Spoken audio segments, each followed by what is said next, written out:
Good evening and welcome to the lounge with WMSKOnlineradio.com, home of the show, under the morning show. This week I am without my left hand. My left hand is having surgery tomorrow. Prayers out to Blackjack. Look forward to having you back in the seat. But I am blessed with four great presents tonight and let them introduce themselves. Peace, peace, peace. This Spaz. Y'all already know. Follow me on the Dr. Bar. Spaz, oxymoronic acronym for spreading peace, awareness, and zeal. Gil Evans, probably AKIOEDNS, filmmaker, designer, clothing designer, art teacher. Hey, what's up? My name is Jamal G. I'm an international hip hop recording artist. You follow me on Instagram and on social platforms at Jamal G. And it's Savannah again. Thank you for having me back for the second time. I just want to talk a little bit about my event come up this week. That's okay? All right. So I am a event planner, and this weekend, the 20th, from 12 to 5, we're having a pop-up show. We're going to have artists, and we're going to have a fashion show.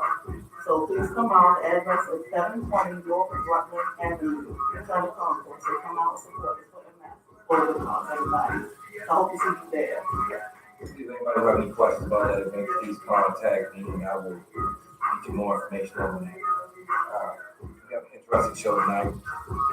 One of those topics that, for whatever reason, men and women, we can't get it right either.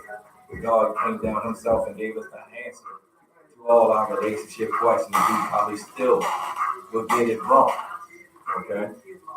I believe we want to start off with, should you continue having sex with someone after they have developed feelings for you? So I'm taking it, you haven't developed these feelings for them, but they develop feelings for you. You just having sex, and they're actually developing feelings for them or for you. I don't want to answer it, I'll be honest with you, because I know what I'm going to answer. I know how I'm going to answer it, but you got a different, I'm 40. At 22, I'm going to continue having sex with her because if she's developing feelings for me, I'm getting a better brand of sex versus the friend, version of sex. Yeah, it is what it is. If you having sex, if you're with a decent woman, you're not getting special treatment off the break. Yeah. So, you're hoping, you're waiting, anticipating, you're giving hints, dropping signals. So when she develops feelings, you're getting that special treatment and, it feels good. So I know me, at 22, I'm going to say, yeah, I'm going to continue having sex, but I'm sorry. So you answer the question at 22. Answer the question at 40, right? Time and place. Because I'm sure we all got like probably 5 different perspectives on the subject itself. So if you can answer the question for 40, I would love to hear that. At 40, see, I'm 40 and married with 5 kids. I got 2 daughters. Mm-hmm. So responsible? No, I can't do it. It's just, the way the world is today, the way people get caught up in their feelings, and they don't think. Today, a lot of people don't think. They rather just let their actions be everything for them. So you got to be careful and mindful of how that individual, could get hurt by it. 100%. Anybody don't win, I don't want to. You don't want to dive too deeply into it. The reality is, I agree with him. Yeah. You know what I'm saying? If you want to be responsible, right? Then yeah, but that's not always the first mind that we think. But absolutely, that's the real. Definitely, you know what I'm saying? I think biologically, naturally, I think women are more disciplined than men. What about today's woman though? Because the caliber of women today is not like old school. Like some women of today, like speaking on straight women too. Like a lot of straight women today think like men in the sense that they like, look, I'm just trying to get my rocks off and keep it pushing, unattached, no emotions. At least they think that they have no emotions attached until like those feelings start creeping in, and then they like wait for it, and then they start letting it out in a different way. I So. think that nowadays the dynamic shift with relationship between women and men and how women are, it has changed dramatically. And, you know, back in the day, you would say, "Oh, women are dogs," right? In a sense, you know, it's still a lot of walking going on, but at the same token, yeah, it's a fair share out there now that is in the same water, in the same boat. Women are just as aggressive sometimes nowadays. Like they like, you know. Yeah, I think it comes with another benefit to it though. It's just like what Bro was saying. He was saying how like at 22, I'm gonna just keep on. I'm gonna keep on doing it because you know you get the you get a better brand of sex. But not only do you, it's not just about the sex at that point. It's just the mentality is a manipulative one, right? It's like I get the not only do I get a better brand of sex, but at this point I know I can get almost anything else I want out of it. I can get a place to stay. Right. I can get a meal, whatever the case may be. And I think it's the same thing for women with that mentality today. If I can get something out of this man, because I know he feel for me, you know, whether it be money or a meal or whatever the case may be, he's going to use it to their advantage. So I think that, you know, as long as, I think as long as they get something else out of the deal, because I remember my cousin told me a long time ago, you're not greedy. If you're not having sex, you ain't greedy. You know what I'm saying? If you're not breathing, if you ain't out here getting it, that's real rap. Yes, it is. And I thought it's real, right? Right. And so since then, I just thought like that's crazy. So I was like, it has to be a caveat to just the sex part. You know what I'm saying?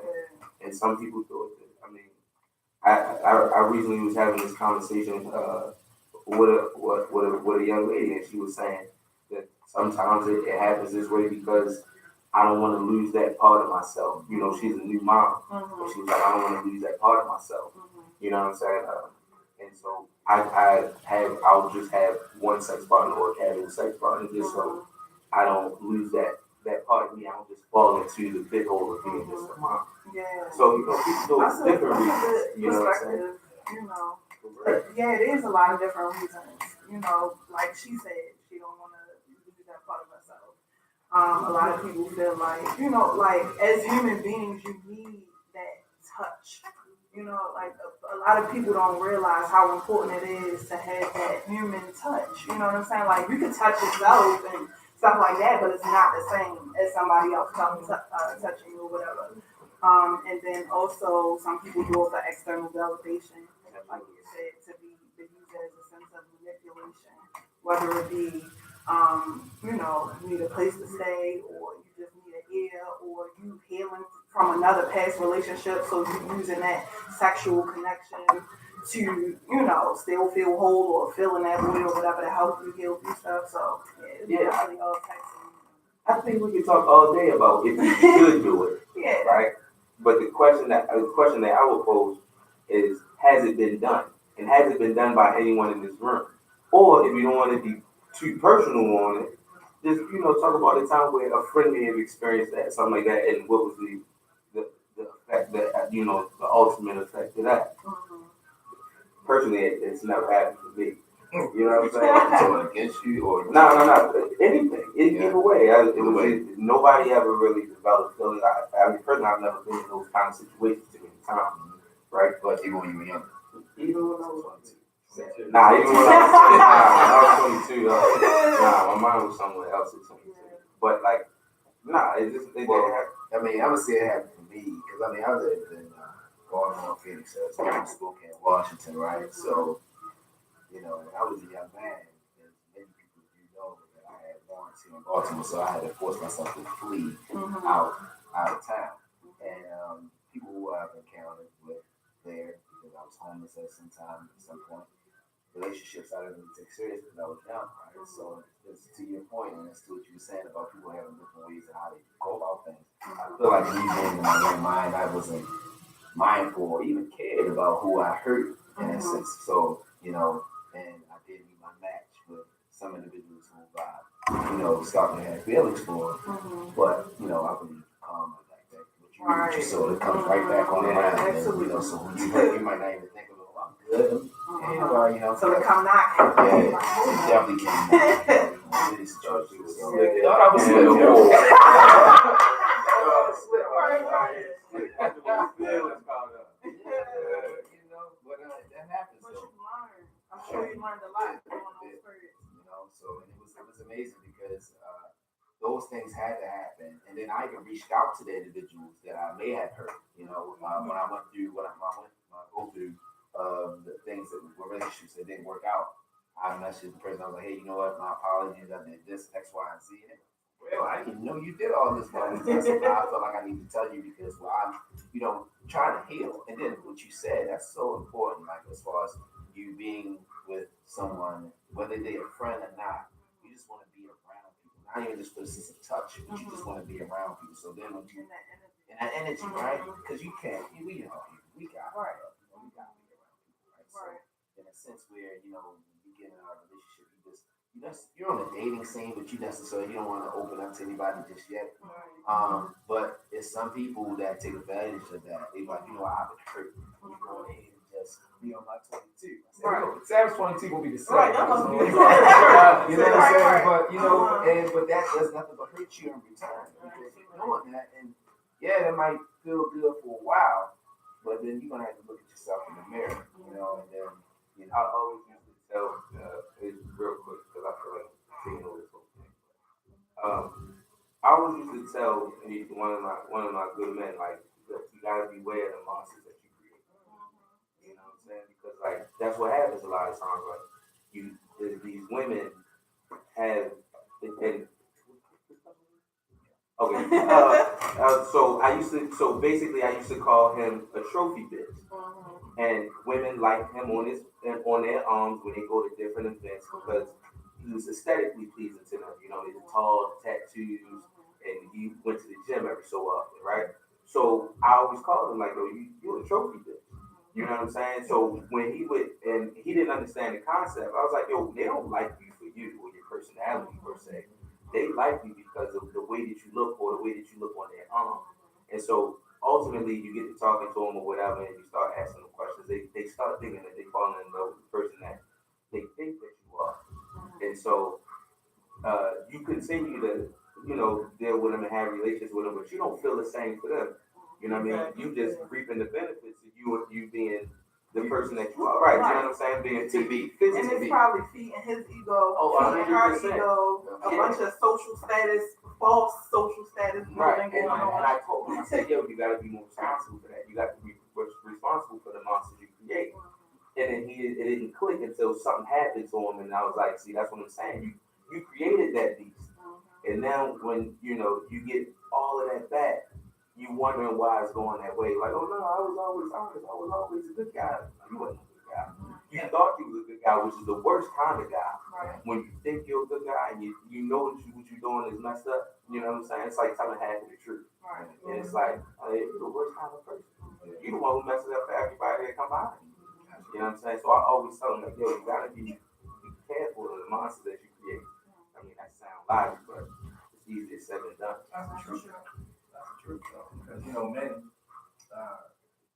we do it all the time. We go ahead and we get in the arena and we just start acting. Yeah, for sure. We just start acting. We don't think about the consequences. You know, we're really looking past the individual that we're with. Okay? Because as soon as she's out of our face, we're looking at another face. It's a fact. You know, in 22, I'm gonna tell you right now, I wasn't. It was. If she got caught up in feelings, then of course there was gonna be some kind of financial gain. Of course, the sex is gonna be better, but I knew I could get a little bit more. Yeah, for sure. Before I got married, I'm gonna tell you what I had.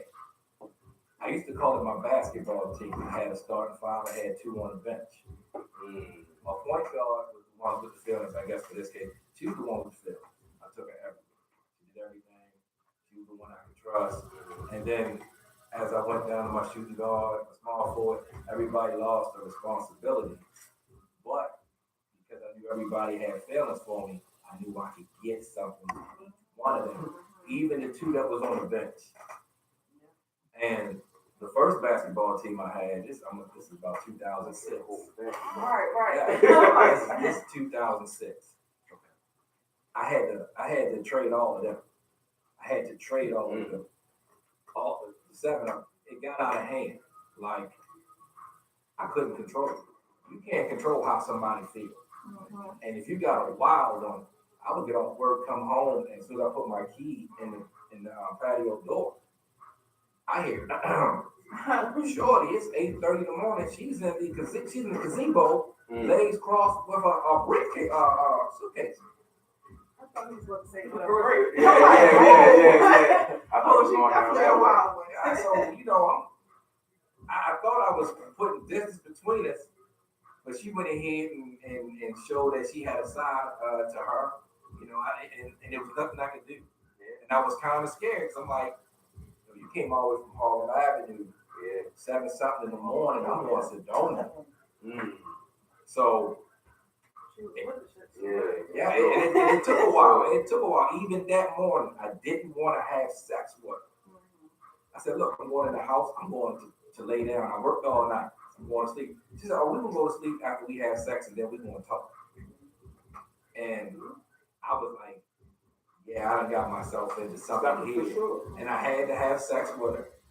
That's crazy. You know what I mean? Because I was kind of scared to get in this house and deny her what she came for. She didn't drive. She had to catch a hack. Oh, she caught a hack from Harlem Avenue. So, yeah, like I said, 22 things are just different in 22. Like I said, you know, I had a basketball team. And I think about it now, I'm not too proud. I'm not proud of it at all. So I was having fun. There's a lot of young women out there who I would like to consider friends, but I know they're not because of how I treat them. So when when I'm out and I'm with my sons or my daughters or the whole family or I'm by myself, I get nervous. I know a lot of people.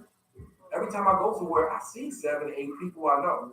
So I get nervous, like, Lord, please don't let me run into any of these women. Please. Because there's nothing I can say now. It doesn't matter. Because I used their trust.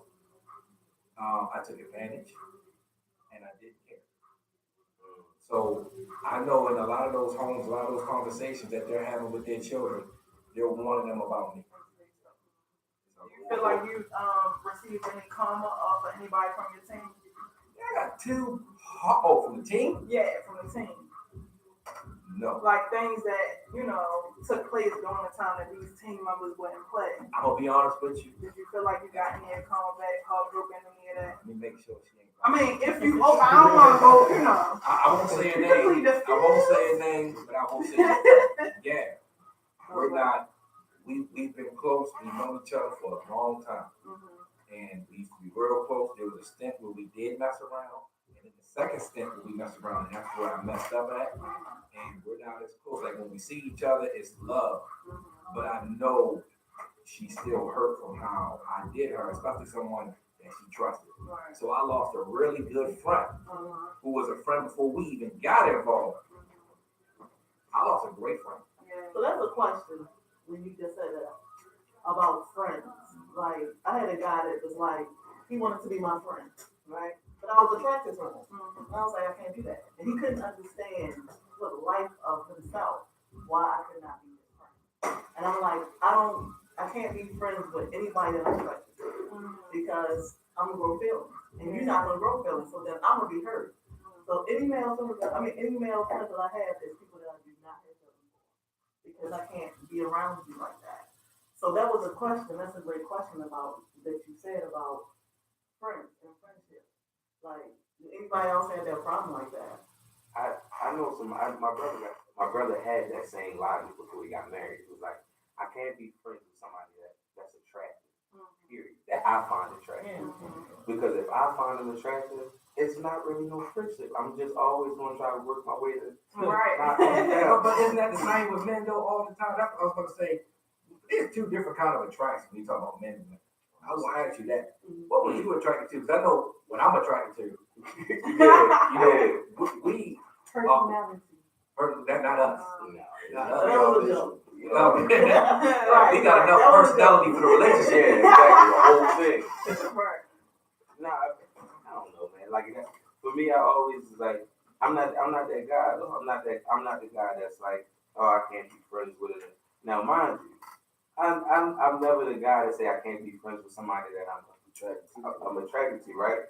But at the same time, I'm not one of those guys that's like, you calling me at 11 o'clock and you asking me why I am, and I'm be like, no, for the sake of the friendship, we're not gonna do this. I ain't that guy either. I'm not that guy either. And so, you know what I'm saying? I let people know, like, up front, like, yo, this is, I'm telling you, you want to be my friend. We can be friends, it's cool. I won't violate, you won't violate.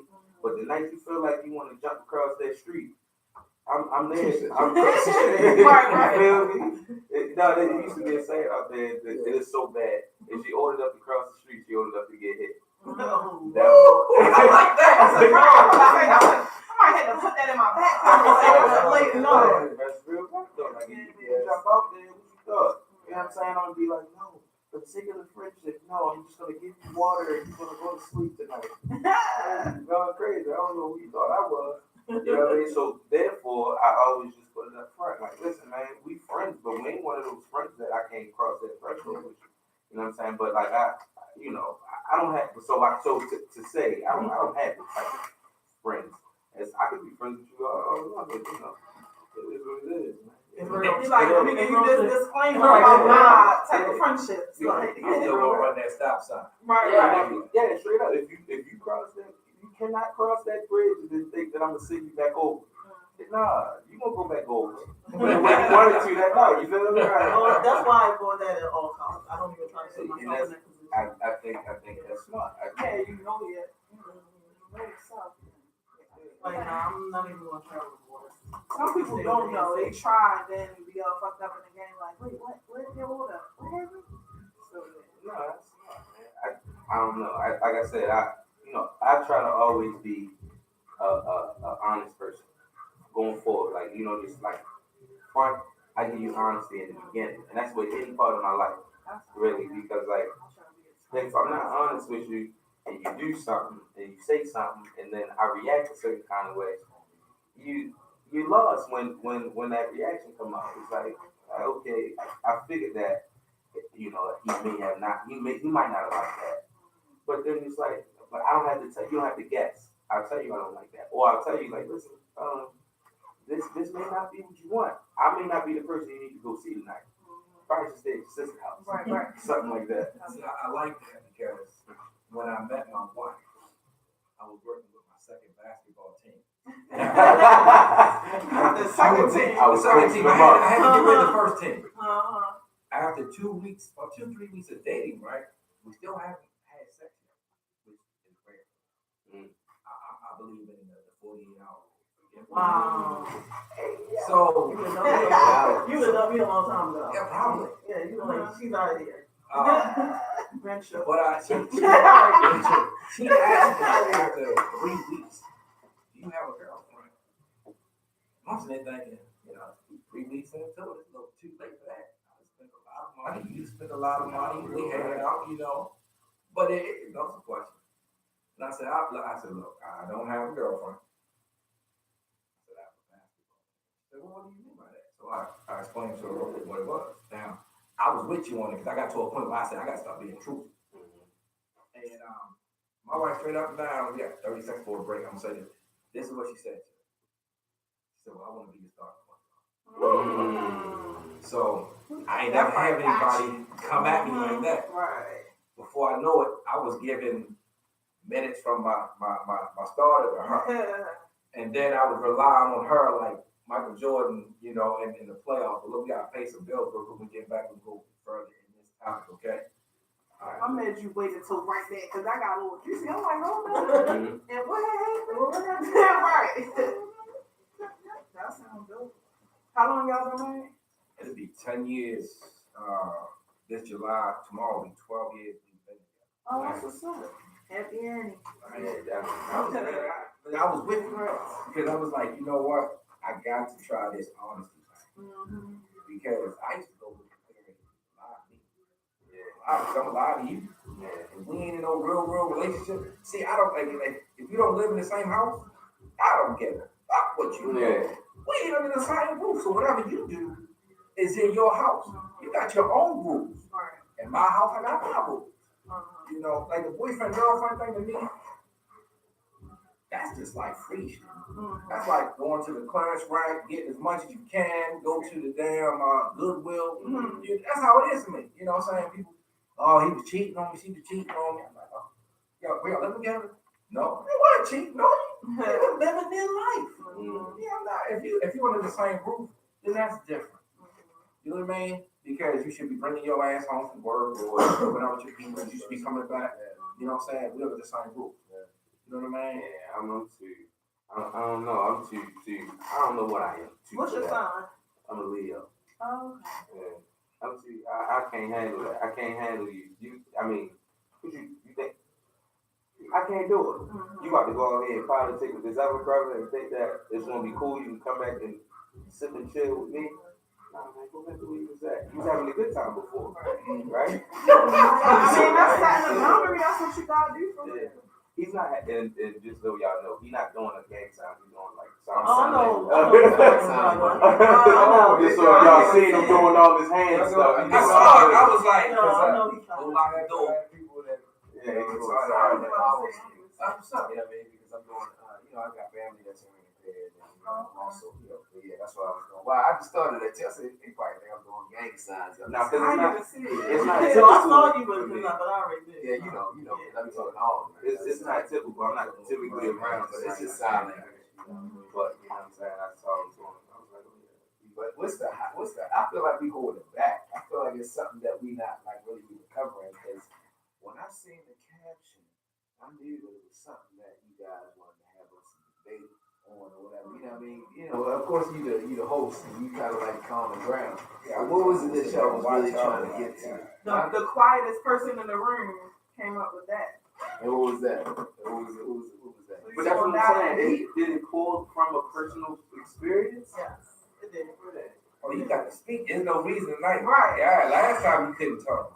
Uh-huh. You can talk tonight. You don't have an excuse this time.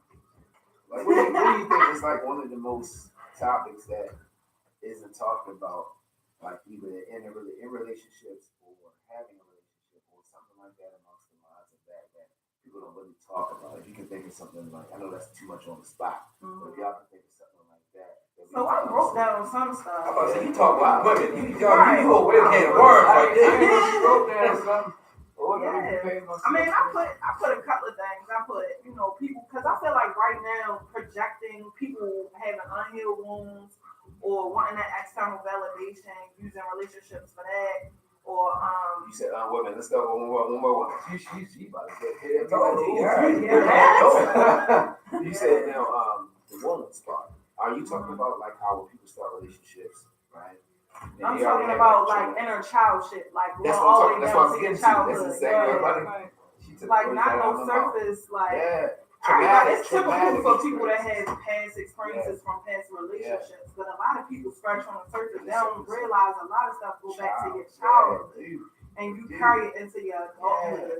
And it's still that inner child wanting to be nurtured and, loved and like stroked. So elaborate on that. Give me an example as far as like how that can become effective. Like in the moment that you're talking about right now, give me one example that we can kind of like segue into. As what is the main, culprit or problem? So like attention seeking is a big thing right now. So with a child, and from a child, if you were in a household where you had adults that were battling with their old childhood wounds and really never was nurtured properly or raised properly or whatever, you're automatically, of course, going to give out on a mirror, which you were raised in like that type of environment. So if you were never nurtured or given any direct attention, as you grow older, that part of you is still unfulfilled.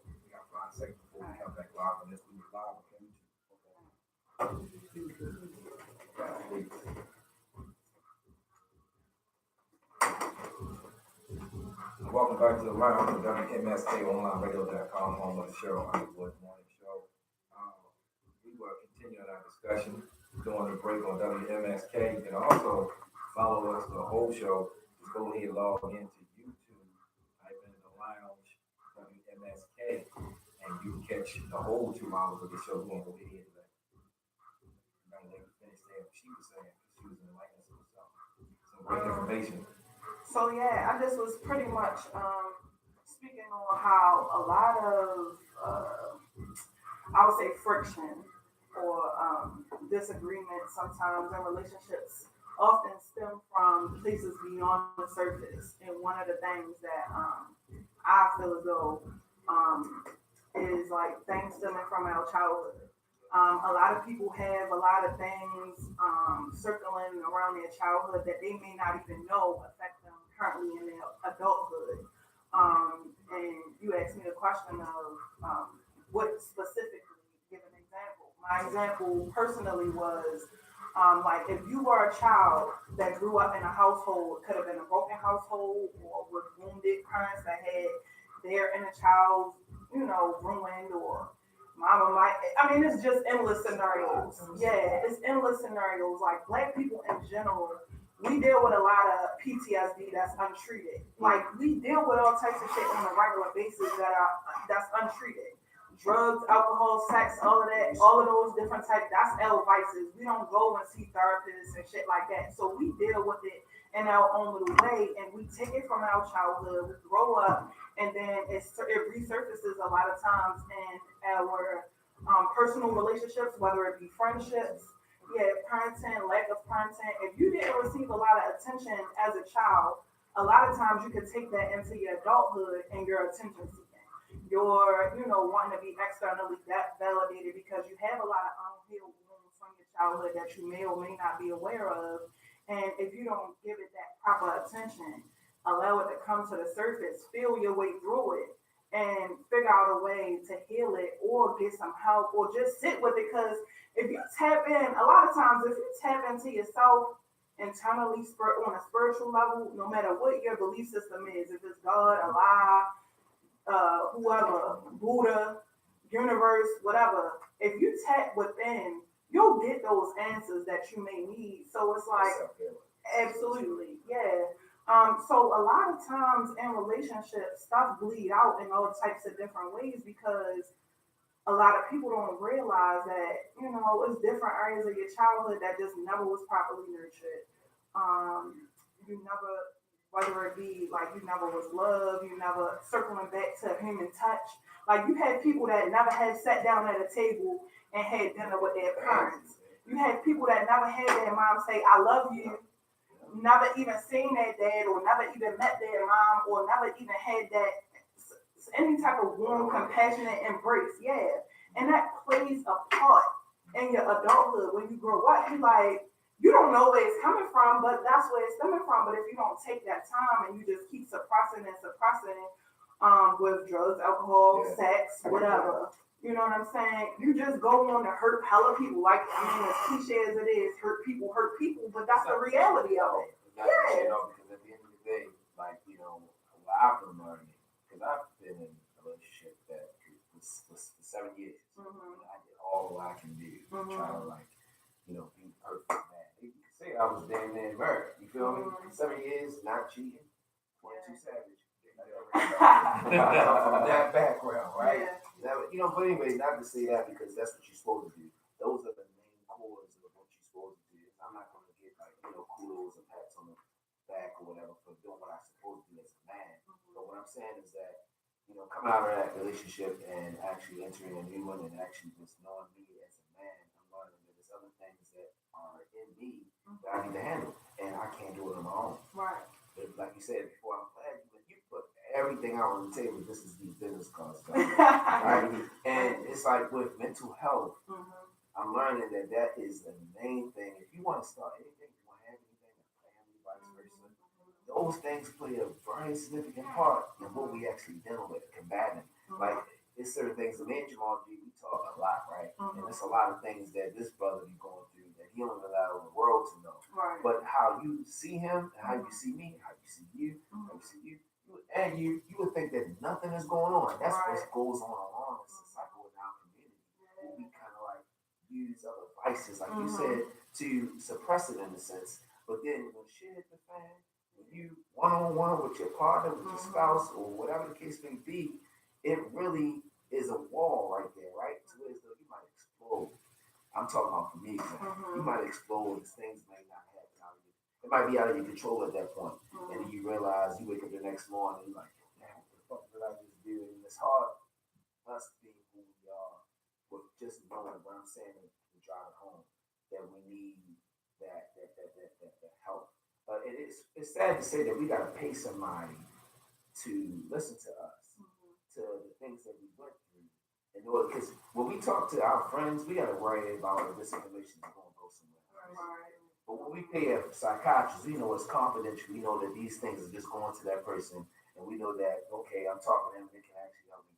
But in the black community, we don't trust nobody. We don't even like to even call the police. Right. It could be somebody at our home. We ready to pull the ratchets out and be like, we don't handle it in our own ways. And I'm Yeah, kind no, that was just going to lead into a question for me. It's just like what you said, what both of y'all said. It's like, so understanding that you have that discernment to understand that, right? You understand that it stems from something from childhood or an experience that they either they missed or they didn't have or whatever the case may be. Understanding that, right? Because you have the discernment for that. How long do you stay with a person while they're trying to work through that? For myself personally, I know that I have trust issues, right? And something more than one case, I don't believe that love and trust is mutually exclusive. I can work with somebody and trust them to handle a certain thing without having any type of love for them outside of just that. First upon meeting you, I love you as a human being. You know what I'm saying? I value your life, right? But it's not one of those phileo friend or intimate kind of love. It's just I love you as a human being, right? So I value trust more. You know what I mean? But and to piggyback that, I don't always trust. You know what I mean? Trust people. So therefore, my question is, how long do you stay with somebody that you know is working through a situation before you decide to be like, you know what, this is before you have like that what's that movie? It's a movie out there where she lost her memory and the husband had to tell her who she was again. Kiss Goodnight. Maybe that was something similar to that too. I'm not sure, bro. Is that Michael Jackson? Y'all ever see that? Long Kiss I've Goodnight. seen it. Yeah, it's been a while. But I've seen It was something like that. She lost all her memories. She got in an accident, lost all her memories of who she was in that moment. And she went back. Yeah, 51st Day. It's called 51st Day. Yeah, I was trying to get her to fall. Was it a comedy? Yeah, maybe it was a comedy, but y'all got the concept, right? Right. So therefore, it's like, you know what I mean. But that dude was long suffering. Personally, I don't know. I'm gonna be honest with you. I don't know if I could. I don't know if I could do it. You know what I'm saying? Let me. So my partner and I have been together for almost 17 years, and it takes a lot to be in a relationship that long.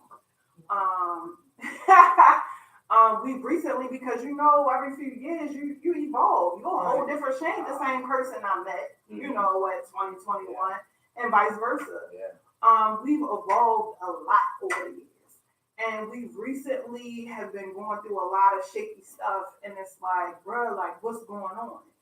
But because I'm going through my own evolution process, I'll call it, in my own journey, it's like I'm wiser than I was, piggybacking off of the 22 Savage. Now, if I was 22, going through, her, dealing with her, going through certain stuff, transitioning and dealing with her own personal stuff, I'd have been like, look, I ain't got time for this. I'm out. I got plenty of people, what you call them, you know what I'm saying? Like, so, but it's like, because I know how it is to go through certain areas of your life, or to be confused and just misunderstand your own shit. I had patience. I've had patience.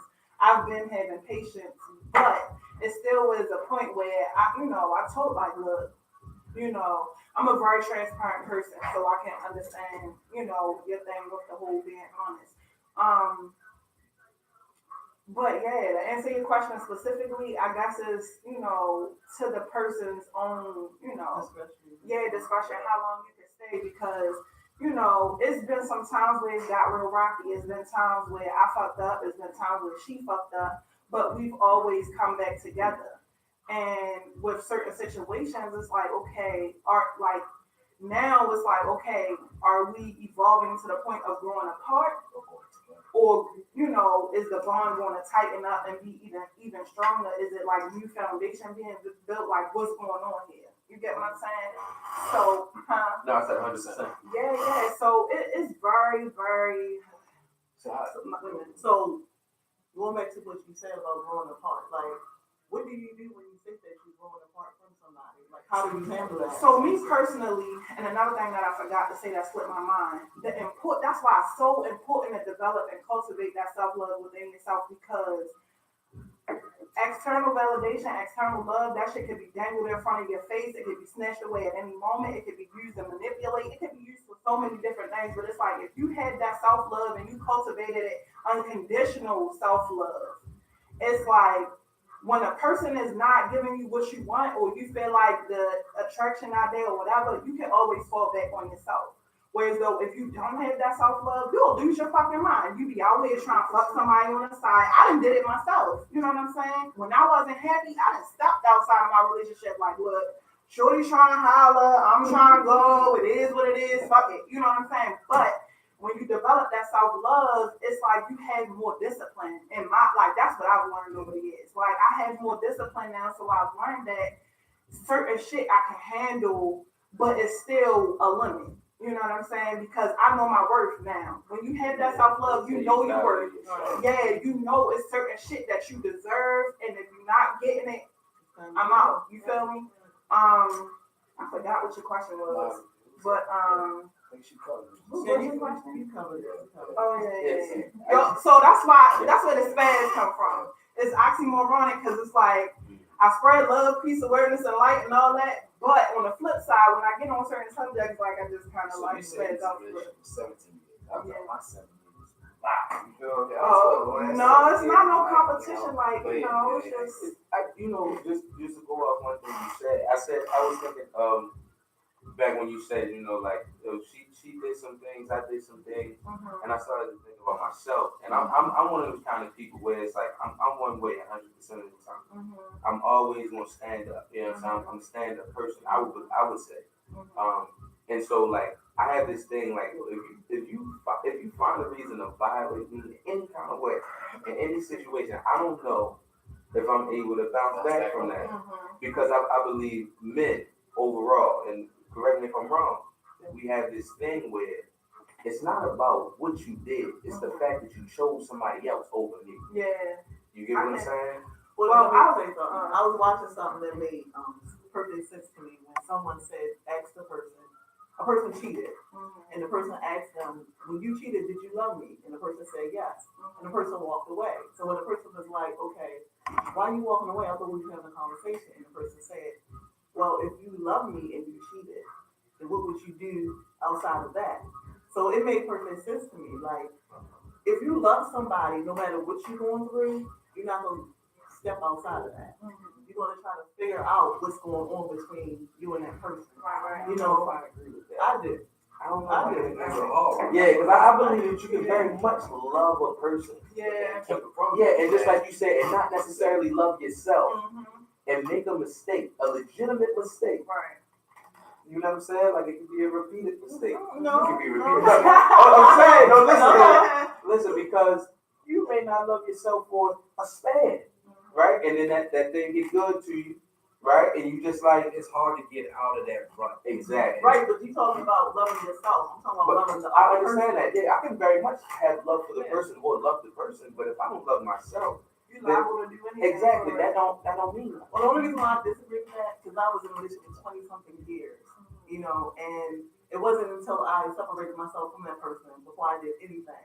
So in the 20-something years, not saying that all the years was bad, but it was time when I was like, I never had an inkling to go and be with somebody else.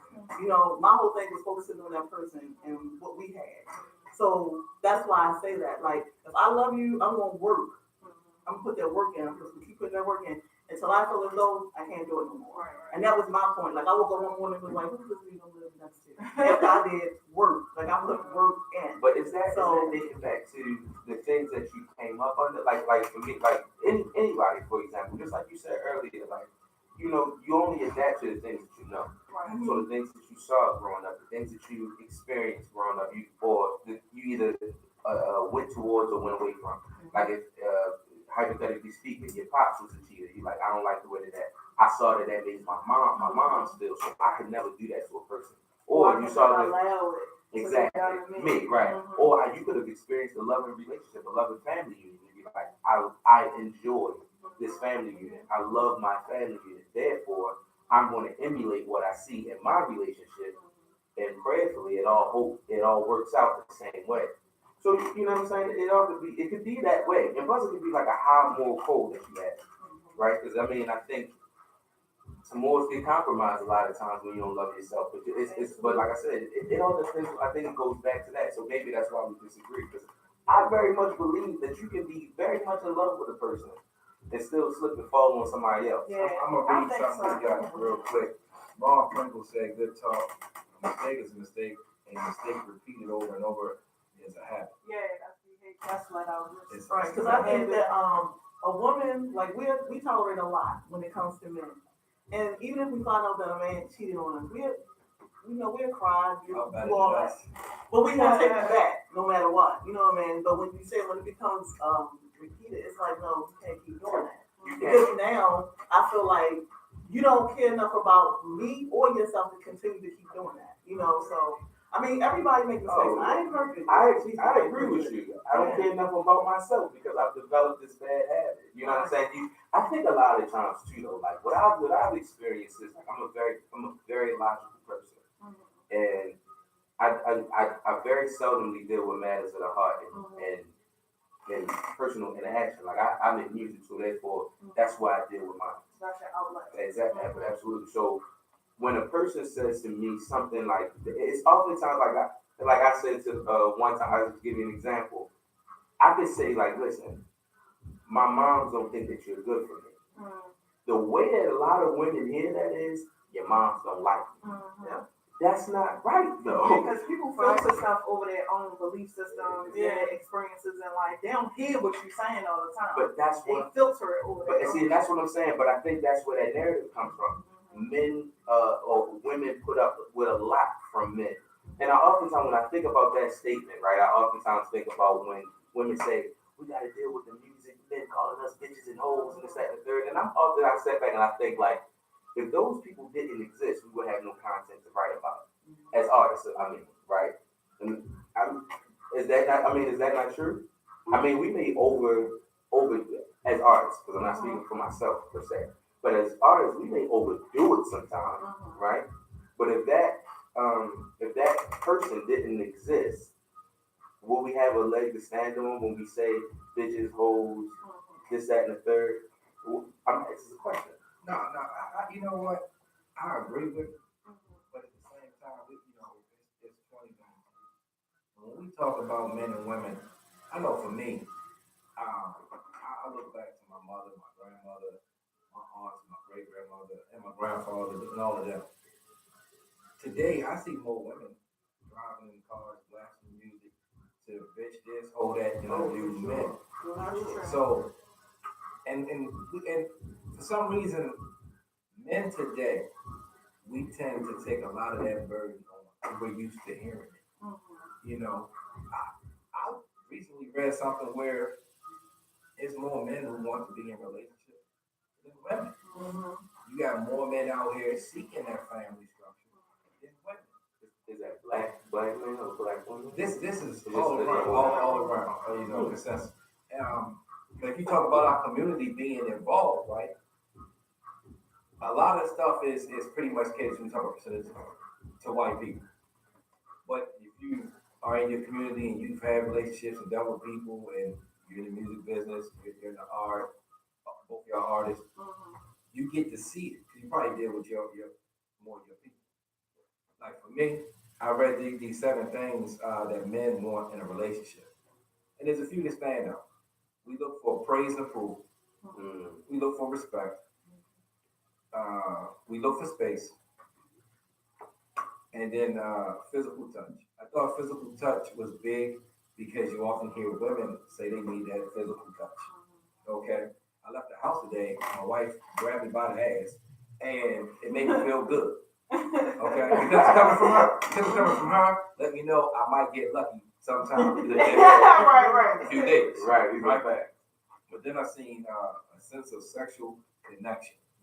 And I kind of tilt my head to the side on that one because I often hear women say that. But ain't that like what's that? The love language, right? That's like Yeah. 4 or 5 love languages. So what you're experiencing is healthy. We need touch. What if y'all can familiar, what is the love language? If y'all can kind of I'm not name one or specifically familiar. I know touch. touch is one of them. Intimate, like Intimacy. and communication. And some people do like materialism. Affection is touch. Right. But what you just explained, especially in marriage, those things hold key to kind of like getting the kids right. You know what I mean? So at the end of the day, like it's just so many platforms to like different levels of how you're experiencing them. And when you're in a relationship, like in the dating scene, that's like something. When you're in a relationship, that's like graduation to the dating scene.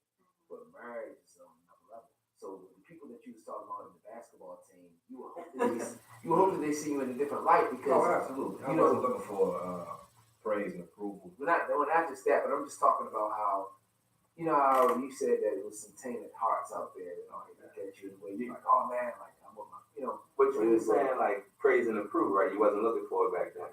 Because you didn't need to. I was praising myself. Exactly. Like what you talking about? If you don't get what I want, I'll go to the next one. I'll go to my shooting guard. Yeah. You feel me? I'll go there. I'll go to my center. I know she won't bring it home. Right. You feel me? So I don't need praise and approval from any one particular person. Yeah. You know what I'm saying? But I think that's the same thing. Like what I was thinking about when you was talking about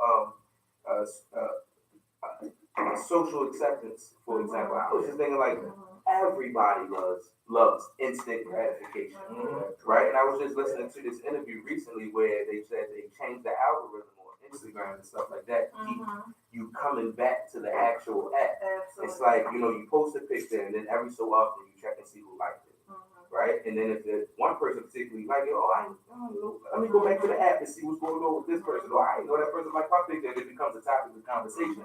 Like, oh, you talk to such and such?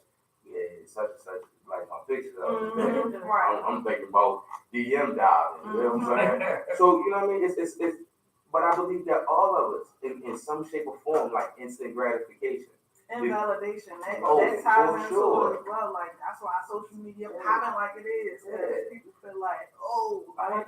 if I ain't getting validated in real life, let me hop on social media and see if I can, brush up my little image and throw some stuff on here and get some, virtual love. So do you feel like the virtual love, as far as you expressing your love, is your partners or the partners that we have, do you feel like it's important to share with the world? Or do you feel like some people, when they keep it in private, it's a lot more healthier that way? Because social media can fuck a relationship. It really can. 1,000%. Yeah, it really can. And 1,000%. they make it easy for people to be real secretive and just, like they making it easy. Like, oh, this delete after so much time. This, you know what I'm saying? Or you can go check this. Listen, I was just saying that in my last relationship, I used my Instagram page as a business page or for promotion of music. My Insta story is I think I listen to cool music. You know what I'm saying? Personally, I think I got a good ear for music, and I think I find a lot of things funny. So my Insta story is for the things that I find funny and the music that I listen to. You know what I mean? It's kind of to put you like, it's for like a better personalized. Exactly. Just to put people in a better mood. Now, my ex didn't have necessarily a problem, but anytime we had like a deeper issue or a little small issue, you don't even post me on Instagram, or you don't post me on social media, or you post me on Facebook and don't post me on Instagram. And I would oftentimes wonder, like, what if this was 10 years ago?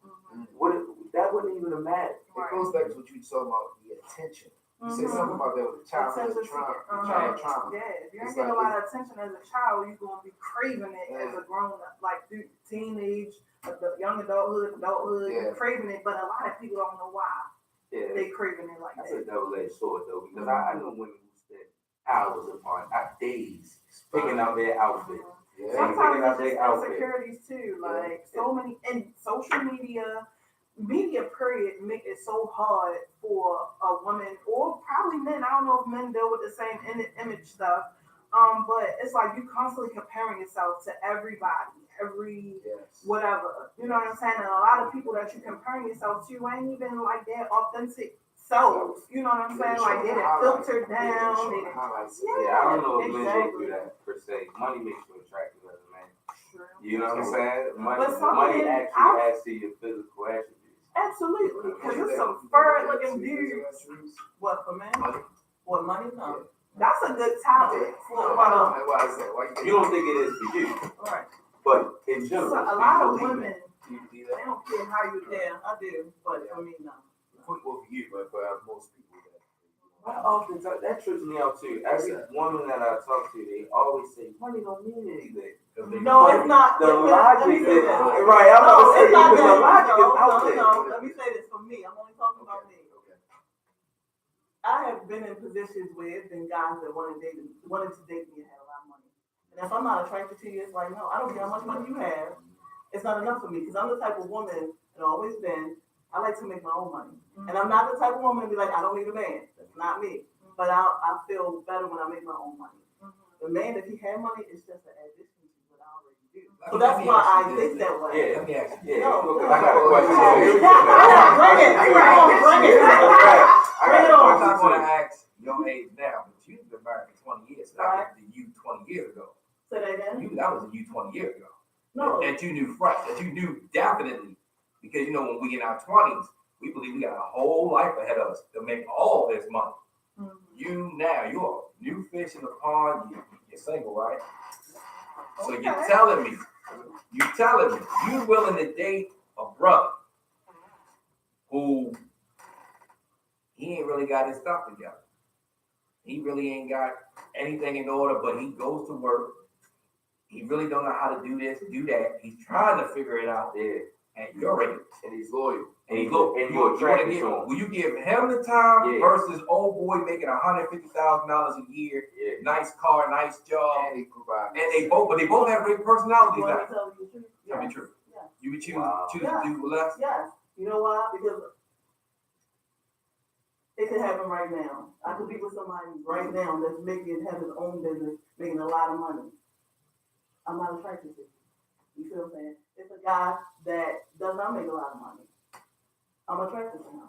So yeah, that's what I'm saying. Do you think it's a power? Is there anything to do with the power or just, I believe that too, though, yo. Like, Yeah. I do believe it. Yo, when women are the primary breadwinner of the household, that power, I feel like if he did, he Oh. goes just like if he Oh. Really? It does? Yeah. No, it's not. listen. It is not like that. I can agree with that, but it depends on the woman. Like if you're not living like walking in your ego, then yeah.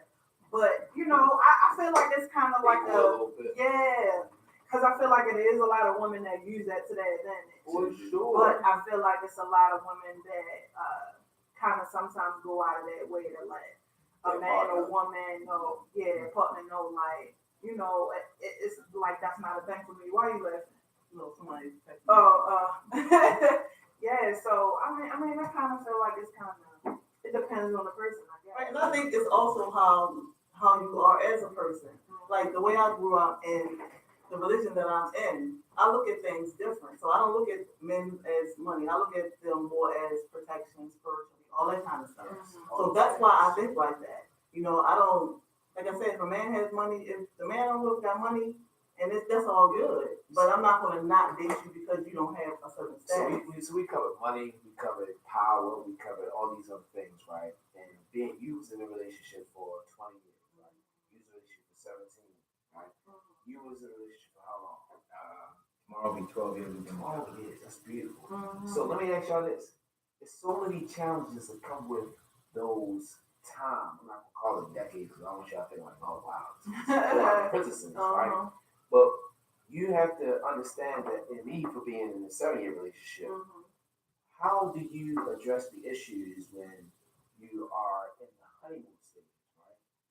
So when the honeymoon stage starts to fade away, and y'all like how you said your trials, when you fall out of love with a person, right? Be it in the beginning stages, or be it in the middle stages, or be it almost in like whatever 5 to 10 years.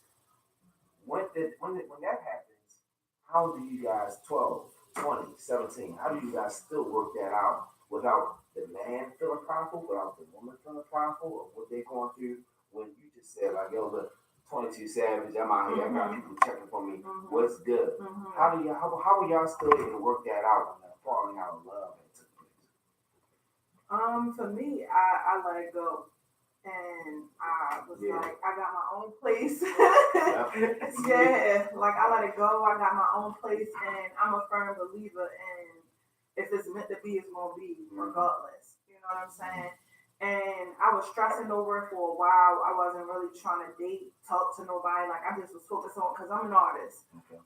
So I just was focusing on my brand, like just creating. Working on myself, taking time to like heal my wounds and forgive myself for the things that I had done. And in the process, I was like, I think I felt like I got to a place where I was over her. And then of course, we started, getting back in touch or whatever. And then I was like, you know what? Like, I feel like the feeling is not completely there no more. But I was like, I'm just going to send this up. And if it's meant for it to happen, things just gonna fall back into place. And weirdly enough, it did. Yeah. Well, I don't know if I should have said weirdly enough, but yeah, like for We got what you yeah, said. exactly. If she listening, she probably She definitely listening. Yeah, then she understands. Yeah. What about you? What about you? Talk about how that had happened for you, because it was like a roller coaster. It was like straightforward where you just was like, you know what, let me just go and fall back, or you just kind of continue to kind of, because the reason why I'm saying this is that I'm speaking of between others, because I got to the point where lately I asked the question is, are we in relationships because we are in that trance of, Shorty snapped me on my ass, I feel like I'm mad. Or what it was. Or you in the trance where you just feel like you just, it's a lot of people in society just in relationships. Let me stop you real quick. Hey, we gotta pay some bills. We're gonna continue. Go ahead and do that. On YouTube, so we'll be right back. Go ahead, brother. You can But is it that, or is it that's something that shook me just recently. Are we all in a relationship, just be a relationship, or are we in love, or we in honeymoon stages, or we just dealing with each other in a sense? You get what I'm saying? Because a lot of us have that wake up call after the 7 years when things are thinning out, and then we like, yo, what the fuck? I thought I was supposed to be good. I think it's trendy, bro. I think relationships are trendy at this very time, right? But the reality is, I don't think everybody is in it to. I don't think everybody's in it because it's a trend. I think ultimately you get to a place where you just like, look, I just want something concrete. I just want to go home and chill. I want her to ask me how my day was. I asked her about her day. We talked a little bit. I just want to go to sleep. Yeah. Without waking up and thinking something's going to my car Yeah. or whatever. You know what I'm saying? Like, yo, you just Yeah. get tired of it. Like, dude, you find yourself like a lot of times, like the whole, hey, what you doing tonight? You wanna come over? I ain't got no way there. I don't have time for all that no more. You want something legitimately solid, right? And I think that the natural stages of a relationship is you're going to get out of that honeymoon stage. But I think that it's just like information now. Like, I don't think anybody should be played out of position because there's a wealth of information of everything online now. So you know that naturally these steps are out there. So you're going to get out of the honeymoon stage. But the reality is that how are you prepared for that situation? Like, oh, she's probably not going to like the fact that I sleep with the TV on all night, or I like some type of background noise. But how do I remedy some type of compromise? How do we figure this thing out with each other? You know what I'm saying? You got some type of people that's just problematic just because they want it out for a relationship. You know what I'm saying? I was watching this show, and one time this guy actually said, what are you doing today? She said, I'm going into the city. He said, well, I'll go with you. She said, no, I'm probably just going to be alone. He said, well, it's fine. I don't have nothing to do. I'll ride. No, it's going to be girl stuff. I'm just going to ride and such and such. Well, I don't mind. I'll find me a magazine around. He's offering solutions to every problem that you present, that she presented, right? But she was brushing it off because she wasn't going to do exactly what she said she was going to do, right? So you're giving me a reason to be like, well, damn, I'm trying to be there for you. What's up? Throw me a bone. Right. But in reality, it's like, yo, I don't want to be here. And I'm giving you every reason to kind of push away from me like I'm pushing away from you. You get what I'm saying? So you got people like that. But I think people legitimately, at least in my people's circle at this point, they want a relationship, or they think they want a relationship because they fall in love with the idea of it. You know what I'm saying? The idea of a relationship is, for me even, the idea of a relationship is just beautiful, right? But it's just like, I know it's not for me at this point in my life. I just know it's not. It wouldn't work. You know what I'm saying? As much as I do what I'm doing, like, it wouldn't work. But you know, I fall in love with the idea sometimes. You know what I'm saying? I don't. Not that I get lonely in my bed or whatever. I just be feeling like, damn, yo, I want to go to the movie sometime, and I don't want to have to call up Charlene. Go to the movies, knowing that I ain't about to holler at her. You gotta get yourself a basketball team, bro. See, the ill thing is though. You know, so you gotta get You yourself gotta a get basketball yourself team. a relationship. But yo, let me ask you this though. Like, yo, You not ready for a relationship. no, see, I think I'm past that stage, but I'm just not at the stage where I want a relationship. I'm working right now. You know what I'm saying? Yeah. Like, so for me, it's like working and traveling as much as I do. Like, I've been on tour every year since 2015. I like either out of the country or out of the state. You know what I'm saying? You can't. I think a woman would accept me as like, oh, you're a rapper? Oh, okay, cool, you're a rapper. But then they start realizing the work ethic, the amount of work that I put in. They be like, oh, wait a minute, I didn't know that you was this type of rapper. That you actually travel outside of the state and like for months at a time. You're actually gone. I don't know if I can deal with that because I don't know what you're doing out there on the road. I can't necessarily come see you all the time or whatever because I know it. They accept you in the beginning because they think like, oh, you're just this regular type of Baltimore guy that's a rapper, and then you start moving around. They're like, well, I didn't know that you did it like this. I thought you just had a dream that you You chased. just need a state line. You need state line women. So It's tough. Yeah, I agree with you, but I'm oftentimes I'm one of the people that's like, yo, you get what you deserve. Like in a relationship or any type of rapport with people, you know what I'm saying? Like I give you what you deserve, right? And a lot of times I don't be feeling like people do give me things to deserve. A nice dinner. There you go. There you a go. movie ticket that's in a See, bistro. you almost there. You almost there. You almost I there. don't- You talking like that? You almost there. I don't see. Look, now this is just the way that my life is. You know what I'm saying? And I'm not going into it like I'm not finding no basketball team. I feel like it's too State much line work. jumpers. Get state line That's jumpers. how I feel like too. It's way too much work trying to maintain all You that. start like healing your heart and you start getting out there. The very last thing you want to do is kind of like play with the other people's hearts. And it's like you get annoyed by it. At the end of the day, it's like it becomes a job. You gotta Yeah, kind of and I'm very conscious at it as well too. It's like nah, like because if you do that, you taking a piece of yourself that is not gonna really give you a great end result to you knowing what you really want. And at the end of the day, the end result of that becomes you losing yourself or you being on. You want to evolve or you want to be back at 22. Yeah. That's gold. That 22. That That straight. that level of savage. humanity. Yeah, I'm trying to tell you. Nah, man, I'm with you. Yeah, I go back to 22. I mean, not that. I ain't got to, Yeah, you got the bandwidth, right? The bandwidth. That's the bandwidth. And it's different. It's different nowadays than it was back then. It's a whole different thing. It is. It won't be the same. Everything. Just getting back, we talk about like we was all discussing well my personal situation about I'm not when you're not ready for a relationship, but at the same time you don't want the basketball team as we've been referring to this entire episode. But for me, it's just like yo, I don't have the wherewithal to maintain 5 and 6.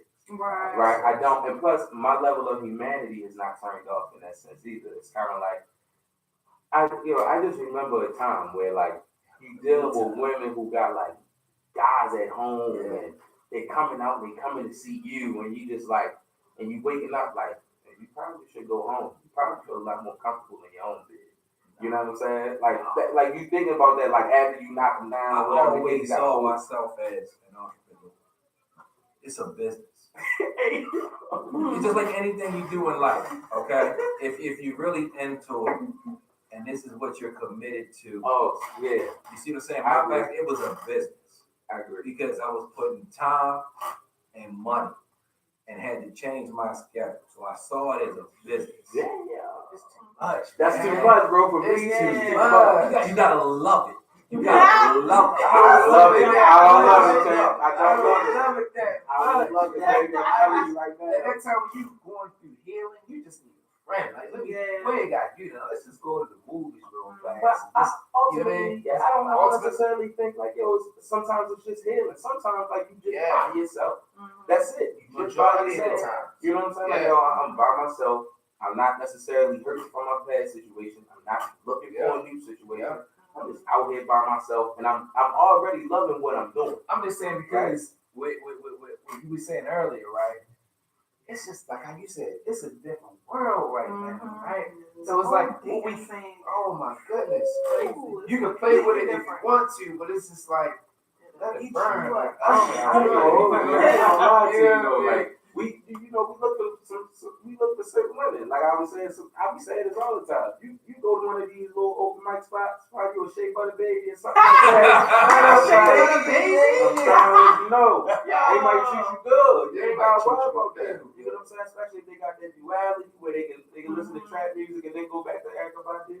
Man, what you talking about? But you know what? They also could be real dangerous too. Oh, Because they hit you with that peace, love, light, you know. Oh, namaste, yeah, you start feeling whole. That bitch crazy come out. Yeah. I'm like, well, hold up, I thought you had the chakras of love.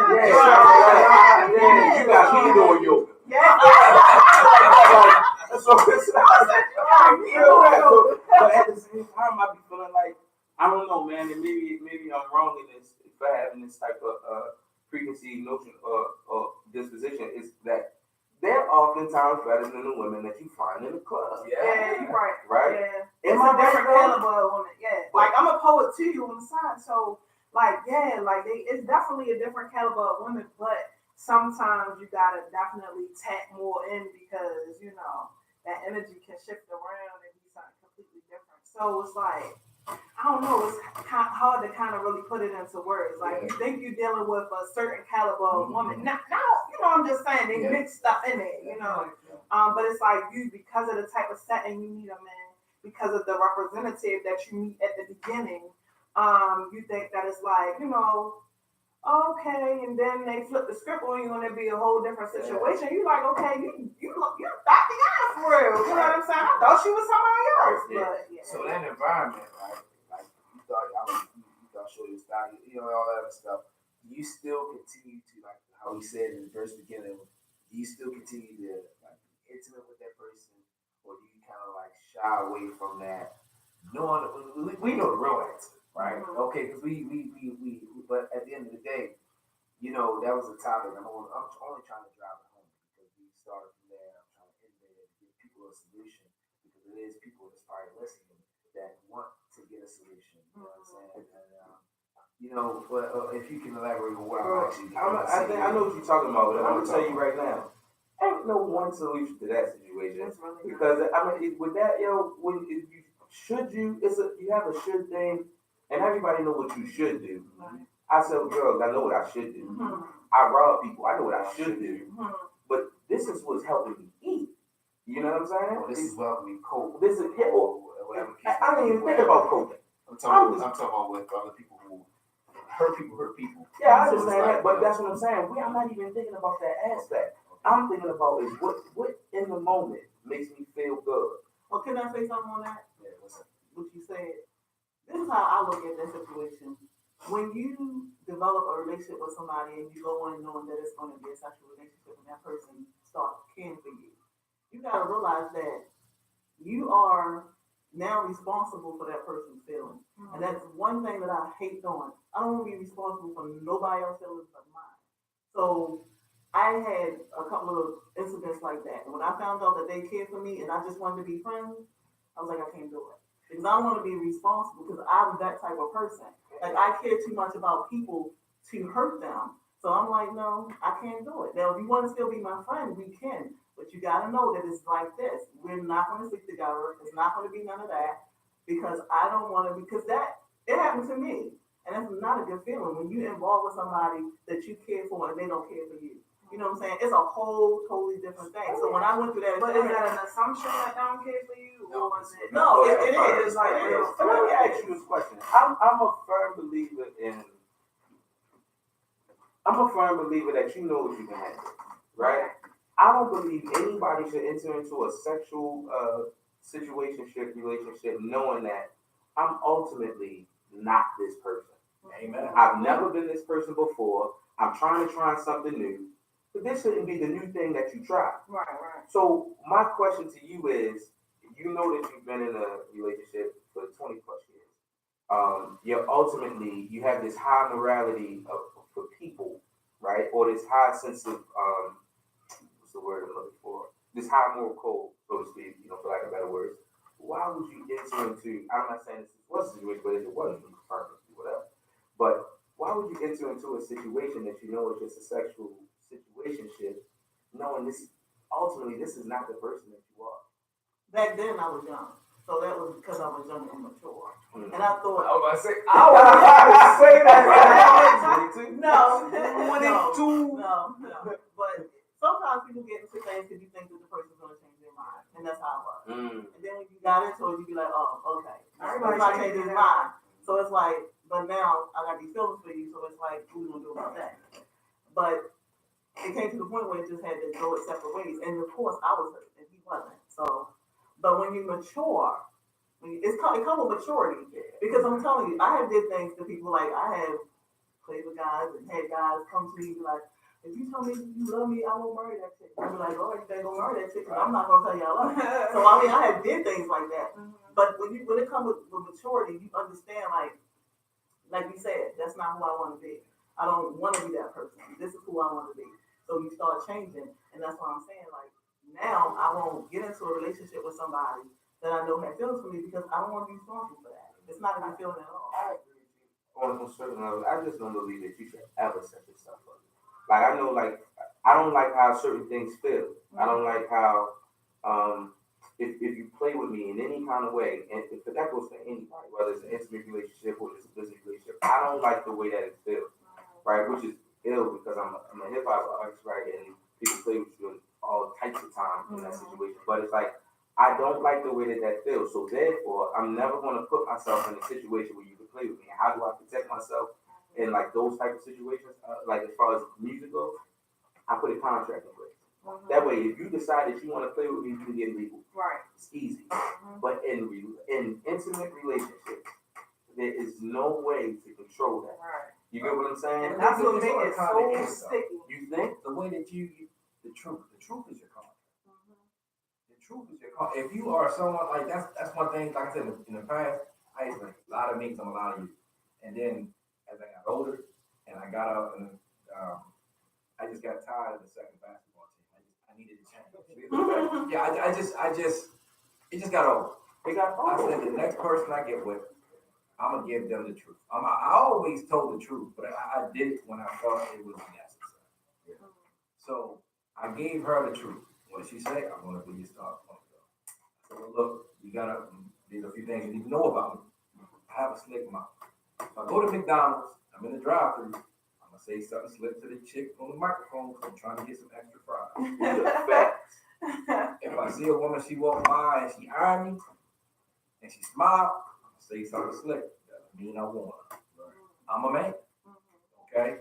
This is the kind of man I am. You see that I go to work. You see I have no problem working 16 hours a day. Okay? The same thing that you found attractive about me is the same thing that other women are going to find attractive about me, and I like that. But I want you, not them. I'm still going to have a lot of people chasing me because hell, why not? I like that feeling. I like someone chasing me, even though they know they can't catch me because I'm letting them know about you. You got the truth is gonna be your contract. You know how ill your wife is for that? Right. What? That is not normal. That is not normal. Right. Yeah, you know how ill that is. How old is she? For you to have somebody like that? She's 2 years. Oh, well, how old? I mean, what's her sign on the set? She's December 19th. Before Capricorn. So Sage. So that's a one-of-one type of situation. Yeah, but I'm gonna tell you, that's a gem. It's because it's the truth though. When we met, she and I both were ready. It was a foundation. Like before you get to down the road, the 7 and 10 years, it's a foundation. So I started with the truth. She gave me the truth. Okay. Well, what do you want from this relationship? Well, this is what I want. I can deal with that. What do you want? I can deal with that. And you start laying your foundation. You know, it's kind of like the 3 little pigs. Okay? You can mess with that straw if you want. You can go mess with whatever the other pig had, you're gonna need bricks, you're gonna need cement, you're gonna, and before you even get to the cement, you're gonna need your water and your mud. There's ways of doing it. Oh, that's some You good know, but if you're honest, and that's the thing Mhm. a lot of people don't do because they get caught up, like y'all said earlier, the social media. People go on there and they post certain pictures, certain places, certain people, okay, and validation. Everybody, oh, I gotta get this many likes. There was a dude the other week. I ain't gonna say his name because I'm quite sure y'all know who he is. He shut down a Facebook page and started another one and only invited those he knew that liked his comments. Wow. I don't know who that is. And I'm telling you, if I say his name, you're gonna be like, oh, so I'm not gonna do it. He's a viewer. But if he watches now and listening, he You don't know, know. like, But everything is foundation. Everything. The truth, and then you build on what you like, what she or he like, and you go from there. And I agree with that. You know. What about the person that can't handle the truth? Though? that's what I'm saying. But then Everybody you gotta can't listen- handle you truth. gotta listen Like, to it. everybody, You gotta or they listen say to they it. can't, but Yeah. they really can't. Right. You put this in That's games. true. There's Yes. so many people with masks on. It's just Yeah. like how, like your wife said, I want to be your starting point guard, right? She felt She some got way that. about She you knew what it that early then. That anything you said after that, like yo, you got something. You ain't need to run that down to her. Anytime somebody say, look, I got a basketball team, she say, well, let me be your starting point guard. Anything you say after that is just like, after I've already told you I want to be a starting point guard, that should have told you I can't handle that. That was it. Now- I didn't shut it down, but it did something. What she said did something to me mentally because I was still getting phone calls and text messages from the other ball players, Right. but I didn't want to play basketball anymore because of how she approached the situation. Right. But see what I'm saying? Like when you ran down that list of who you are to her, she was like, well, I can handle that. If I can handle a basketball team, I can handle the little stuff. So for me, it's just like, it's just like being honest, right? You can be honest with somebody and the person will be like, okay, I'm with that. Or okay, I'm cool with that. And then it goes on and then be like, I can't handle that. I just said that. I experienced that in my personal life. You know what I'm saying? Like, oh, man, I can't plan nothing. My life, I cannot plan anything super in advance. It's impossible for me to do that. It's just like we were just speaking. Me and Keith was just speaking recently about work that we wanted to do with each other, and I said to and then right there, like a week later, I got an offer for Vegas next month. Right? And I was like, I can't. It's impossible to say like, yo, I want to shoot for next month when in reality, I got to go work in Vegas next month. So therefore, it's impossible to plan things in advance. And women think that they can handle that. Like, no, you're a cool guy, whatever the case may be. I want to try it with you, but I may not be at your birthday dinner. Right. You know what I'm saying? I may not be at your graduation because I have to work. So therefore, if you tell them the truth, they might think they can handle this type of thing, and then they can't. Or some women that just be like, I like for me, I'm a moments guy. A lot of people think that that's like game or whatever the case is. I'm one of those people that be like, a moment can last for an hour, 2 hours, a night. It lasts for 3 months. Some moments can overstay their welcome, right? But I am very much a moments guy. Like, you know what I'm saying? I don't say too much about the future or whatever the case is. I would like to be present with you, right? And that's how honest to God truth about me. But when I say, I'm losing my train of thought. But when I say that, a lot of times women be like, well, yeah, I can handle that. They can be moment people too, or whatever, and be like, look, I'm tired of my basketball team. I want to start a point guard. Well, I can be a start point guard knowing that they wearing a mask. They like, look, I like the way that this thing is making me feel right now. You know what I'm saying? When the weather changes, who knows who I'm gonna be? The old friends might come back around. They might want to go to Miami for Zoe weekend. You feel me? Coffee season in what, like this week and next week? And as soon as the weather broke last week, it's people in tumultuous relationships right now. You talking about they sitting in the car trying to come up with an excuse. You feel me? But the thing is, it's just like, yo, they wearing a mask. They think I like the way this thing making me feel right now. Man, you got a place of your own. It's cold outside. You're a good gift giver. I know I'm gonna get a good Christmas gift. You feel me? But when summertime roll around, when summertime roll around, or whenever I feel like it's my time, Because some people celebrate their birthday for 30 days now. It's not just a day no more. Mhm. Whenever my birthday month rolls around, oh, you better act accordingly. Because I mean, I like the way this thing makes me feel right now. But when I go out here into this element, I like the way that thing makes me feel. You know what I'm saying? So many. So it's like, yo, you can be honest, but like I said before, there is no contract in intimate relationships. The only thing that you can hold on to after you leave that situation is like, yo, at least I was honest. But that don't do nothing for a broken heart. You feel me? Yeah, that used to be my perspective. Like I was on Sunday all I could. That don't do But nothing for it's you like to listen to Neo, so yeah, sing a love right, song, right. though, right? That don't Right. do nothing for that. Yeah, don't. It's just reality. Like, I am not that person. I am not that person. This one young lady got pregnant on me. I found myself listening to BET late, hanging off the bed, my back on the. Hurting. I'm hurt. You feel me? I was like, nah, I can't ever put myself in this position again. It's really no way. You gotta that faith thing, man. Like, you know what I'm saying? You gotta walk out there, step out there on faith, and that's a tough thing when you see that path, that boat is shaking. You know what I'm saying? It's like, I don't know how I'm gonna do this. So was that a reality check for you when like that happened for you, or how did that pan out? Well, I was super young back then. This was high school for me. You know what I'm saying? But I was hurt. You to elaborate on No, that. I was hurt because I had never been in love before. You know what I'm saying? Or knew what that feeling was. And then, you know, you experience that with somebody, and then the next thing you know, she's 3 months pregnant, and you like, hold up.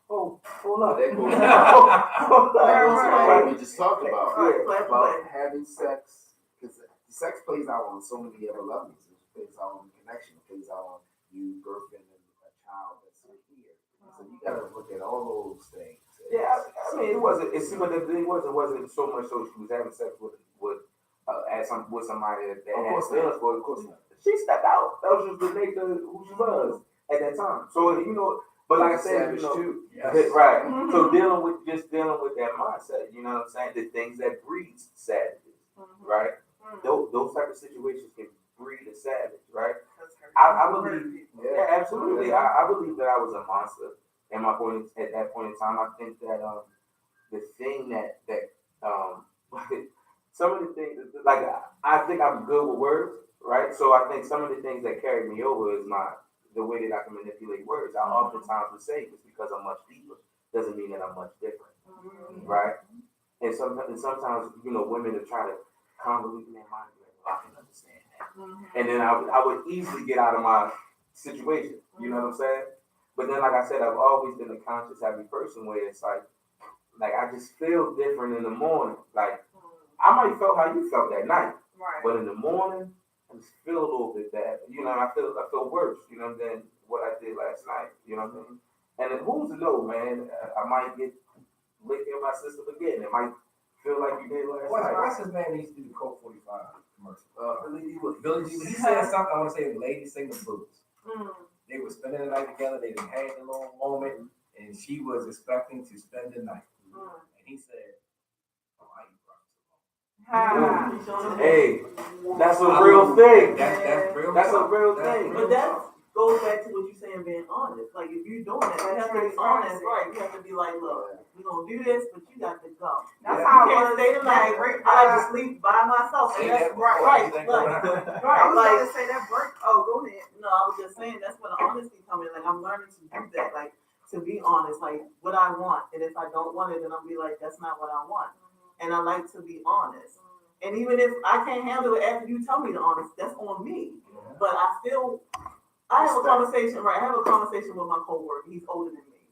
And he trips off of me because the way I deal with stuff. But I said to him, basically, I just want somebody to be honest. Even if I don't like it, just be honest. Because I can handle it better. Because I can see stuff coming.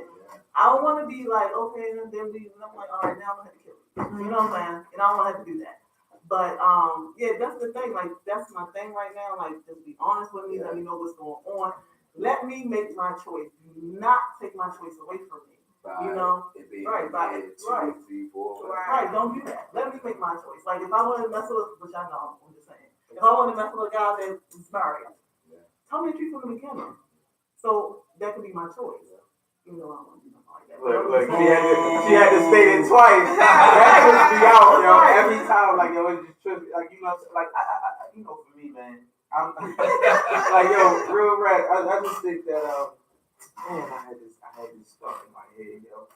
I was thinking about what you know, being honest and let it know my man was telling me a story not too long ago. He said, yo, I went over, this girl called me over our house. She told me to come over around 8, 9, because that's what time she was going to be in the crib. The sun set at 7:30. So, you know, if I'm over at 9 o'clock, I know what I'm going to do. Make a short story short. He said, after we finished, I put on my stuff and I left. But it seemed like she got a small attitude. He said, the next time that I spoke with her, she told me we wasn't friends at this moment. I said, why'd you say that? He said, because, you know, she didn't like the way the way that our interaction was last time we spoke. And she says, no, not the time when you just came over and got something left. Right? Now, the fact that she said that, I was like, well, that's what it was. It wasn't about anything after that or anything before that. I said, yo, that's what it was. But the question that poses in my mind is, if I come over at 9 o'clock and I know what it is, why would you put yourself in a position to be treated anything less of what you think you should be treated? Let me say this. You said 9 o'clock. I already know what it is. See, 9 o'clock, I'm going to tell you what I would do. At 9 o'clock, if I come over 9 o'clock, I got to get some cover time. I'll leave at 2:30. Now, if you call me and I'm coming in at midnight, 1 o'clock, then you definitely know what it is. Yeah. But at 9 o'clock, that's too much time. See, but I don't know what time he left. You feel me? I'm just saying that's the time that she called. That's what you doing at 9 o'clock text on a weekday. Yeah. You feel me? Come on, man. They ain't nobody. You know, weekday 12. I don't want to cut it short. So weekday 2. You know what you want to do at 9 o'clock on a weekday? So that's what I said. Like, yo, why would she put herself in a situation to be treated anything less than the way that she would be treated? You reaching on that. That's what I'm saying. You initiated that. You feel me? But that's oftentimes my question. It's like, yo, do you just want to be next to somebody that bad? You feel me? Or next to a person that I don't know. I'm asking these questions because I ask these questions because I don't understand it. I've never been that type of person where it's just like, I want to see you that bad. If you run down a list of things that you got to do, I'm just like, well, you go ahead and do your thing, man. I'll see you when I see you. We're going to pay some bills. We're still live on YouTube. I was about to say, I can't think of a time in my life where I was having that price for anybody. You feel me? That I allowed Like, myself to be smushed into any type of window or, you know, Was that sideline person. Like, and what's ill is that I don't believe that all of us have the same mindset, right? yeah. You know, but we're having this really one-sided conversation in the scene because we're all, I think, everybody's over 25 here. You know what I'm saying? Pushing 30 or 30 and above, whatever they have you. So you feel me? Like it just seems as though, like for me, man, I'm really thinking like, yo, if these people are out there, these perspectives are out there. So I just really want to know, like, why. It's like how like Savanya always says, like, oh, I wouldn't do that, or she double certifies, like, yo, I would never mess with a married man, and that's very much in her nature, right? So she would say, I'm not too familiar. But it's just like, well, what are the things that are in your nature, right? Because everybody got that. Everybody has something. I like people who double stamp things. I wish he was here now. Uh-huh. But those are the individuals, you double stamp something, I believe it's your weakness. I was going to say that too, yo. I believe it's your weakness. Yeah. I believe it's your You feel weakness. like you could potentially fall into that trap at some point, or maybe have in your past at some point falling into that. I like it when people double stamp something. Yeah, because I was going to say that too, like, yo, maybe that's something that, you know, she may struggle with, but I'm thinking like, maybe not that, but like, yo, I know, like, those work relationships, like when you have a job, I grad for them, so I don't have a conventional job. So therefore, I know how close you can get to a person or how much you can push that limit when you seeing somebody for 40 hours a week. Absolutely. You get what I'm saying? I've been in that trick bag. I've also dealt with a married woman before, so I've been in a couple of, you know, but that was when I was stroking my ego, young. I just want to see what I could do. Like, you paying me to call out, and you taking me shopping, and you married, and you telling me like, oh, wow, leave this nigga that I no, don't leave that nigga. Stay with That him. was just a But situation. yeah, Where's she at? you You feel you pay somebody to call out? I want that type of. I got a job now. yo, when I said I took my ego to a place where I was like, damn, like Nah, that's ill, right? yeah, like that was some shit for me. You know what I'm saying? Like she straight was like, how much you make an hour? She like, all right, I'll give you that plus some extras, and I want you to come spend your day with me, like call out. Hey, listen. And I'm like, oh, right. And then we end up at the mall, like with bags. So I'm like, oh yeah. Yeah, you can say all But that. that's that 22 Savage life. So I don't know. I don't know if I'm that good of a person. You know what I'm saying? Like I said, I don't have a conventional job, but I come across one like that. I have one now. You feel me? I look, man, I gotta go work. How much you think? I mean, about 35 an hour. You feel and me? that was the first person that I felt like could handle my complete honesty too. Like she used to hit me up like, you know what, I feel like my feelings getting too deep, like I gotta fall back. And then she would circle back around and then, you know. So yeah, but I never came to that because I look at it like if you cheating on your marriage, then I can't take you too serious. Can never do that, right? Yeah, like I would never, make you that. What you call it? The what? Main anything, yeah, point guard, no guard. It's impossible. You can't take. Go ahead, bro. So what else you had on it that we had covered? Because I'm trying to stick it to Kurt. Continue. Oh no, I had the open community. We probably didn't touch most of this insecurities, projecting people having shit inside, projecting onto you, touching the relationships. Importance of self-care, fun, space, balance, boundaries, dating versus relationships. So what do you mean by projecting? You mean by people who say those like Simone, right? You get with a relationship, right? So you have individuals who haven't been on that level of both layers. So you feel like a person that hasn't been respected, valued, should treat them well. They have the same authority or the same, judgment to give you advice. Is that what you mean with projection? Like, Yeah, that, but also, like with other things, like it's endless levels of projection. You could be projecting things from your personal insecurities, from things you went through previously. You could have had a wild day at work. You come home, you angry from stuff that happened at work or whatever. You could have just hopped out the car, had some road rage. You projecting from that, but because you ain't probably deal with it, you projecting that anger and that energy onto me. Or like it's just endless ways that people project their own personal shit onto their partners, onto their kids, you know what I'm saying? Onto anybody. Like you could just be a random person, like you sitting here, I never met you a day in my life, but if I had a bad day, I could project some shit onto you that don't have nothing to do with you. I believe that in both ways, though. It's just like how what you was talking about earlier when you said, like, oh, I did it because I thought that this person could change. You projecting your positive feelings for that person onto, them and thinking that, and hopes that they will return the same thing. Yeah, That's just not real. Absolutely. I just don't think that that's real. I want you to love yourself like I love you. I want you to see yourself the way that I see you. And I don't believe that that's real. I think that's just a thing that you have to do. You have to do it. You know what I'm saying?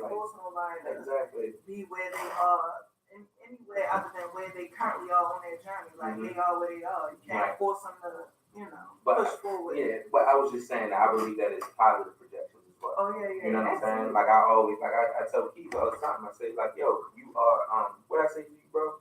You are I don't know what. I said something. You're something personified. Something personified. What did I say to you? It was the word I used. Oh, it was ingenuity. You are ingenuity personified. Oh yeah, right? Because he tells a story oftentimes about how he makes clothes. He makes clothes and shoes and things like that. And he was telling the story about how like before he could afford those back in the day, these jeans had NBA patches on them. Right? You familiar, right? He used to he would get like little cutouts of NBA patches and he would on them on or sheets and he would do them himself, right? Because he couldn't afford the actual jeans that had the NBA patches inside them. You know what I'm saying? And I think initially the NBA patches wasn't even out yet. That's right. They weren't even out yet. I was actually taking sheets and cutting them up and putting them onto the jeans. So a lot of my designs went to my sister. She went to Hawaii. A lot of my designs went to New York. And then 2001, I see Cameron in the video with the Indian Yo. I'm like, Ain't that some what shit in right the there? world, man? But what he always tells me, Jumanji always tells me, is that innovation is IKEA weapons. That's what you Ingenuity is out. Yeah, because it's like sometimes you get in that rut. You get in that rut when you feel like man, my back against the wall, or I'm overwhelming myself. I don't even know what I'm doing is to be that creative, right? And we still talking about projection. I always say like, yo, don't think like that, because ingenuity personified is IKEA Evans. Innovation personified is IKEA Evans, and I tell them that just so we can just keep on going, because sometimes those nights get late, and bro still got a conventional job, so it ain't like I can wake up at 11 o'clock and get back to it or whatever. You know what I'm saying? You go to sleep at 2, you back up at 5, just to try to make it. You know what I mean? But you're trying to get these shoes done for a Kevin Hart or a Dave Chappelle or whoever. You know what I'm saying? Kevin Hart, he told me like, yo, like, look, man, like this is good. Like, don't think that this is not good. Like, but me being in my bubble, me not knowing like what's good or not for a Dave Chappelle. It's like I'm like trapped, but it's definitely needed. But yeah, I think that positive projection is oftentimes needed too. But I think sometimes you gotta recognize like, yo, you can't love somebody for them. You know what I'm saying? You can't love somebody for themselves. So you know, I do agree with what you're saying. Absolutely. I think that's part of the like I know it's part of the problem sometimes. These things like people expect you to love them more than they love themselves, and that's where it becomes problematic a lot of times. Like, you know, like you can't expect me to give you a list because for one, I'm going to deplete myself, and you also can't pour into an empty cup, right? You know. It's a line in one of my records that says, you know, the love that I found for you is meant for me to love myself, right? And that's just a real thing, you know what I mean? Because sometimes you can fall in love with a person. It's just kind of like how I was saying before, how you can be in love with a person and not be in love with yourself. It kind of causes you to step away from the situation, which is actually the core value of the song. I have a project called Inebriated Dreams, inspired by conversations that I heard on tour. Right, I will oftentimes go sit at the bar because I don't have anybody to sit with, so I would sit at the bar and I will oftentimes overhear these conversations. And I wrote from the extreme perspective of that situation. And it's just like, yo, like, you know, you find love, but the love that you found for somebody else, for a thing, is what's meant for you to love yourself. And so oftentimes you do that thing wrong, or you don't appreciate that thing or that person, or whatever the case may be. You know what I'm saying? And I believe that's real first. But I oftentimes don't know. I don't have the answer for that. I don't know if you should ultimately love yourself first and then find somebody that then go out and look for love. Because I've known situations, not to cut you off, that where they don't love themselves, but they find somebody who loves them enough for the both of them, but they don't have hopes of that person ever really like. It's not they don't have hopes, but it's just like you'll get there in time. And I'm willing to stick it out with you until you do. You know, you gotta think about the baby boomers too. Like you think about back then, all of them that went to war, had kids overseas, came home, the women was still there, was whatever. And you can say the times have changed, right? You know, I think like that's why I asked you about that statistic earlier. I was thinking like, because I know that black women are the most educated person in the United States. Yeah. You know, according to colleges, police statistics, and so on and so forth, right? According to genetics. Yeah, okay, yeah. Word up. I think that's something you just put me on. So I would say that a lot of them are a lot more career driven now than prior to that being a thing. And I think social media grabbed that too. It's just like, I ain't having a kid. You see sis down in Miami? I'm going to Miami. When you see sis over there in Paris? I'm doing that. As soon as I'm signing out. I can't get pregnant, be tied down with a child, or I can't have a man if I want to go twerk in Abu Dhabi, and I know that my man wouldn't like that. So therefore, I'm not gonna have no boyfriend or whatever the case may be. That's part of how social media changes. Yeah, I'm happy too. Ultimately, From the late 70s to 2000,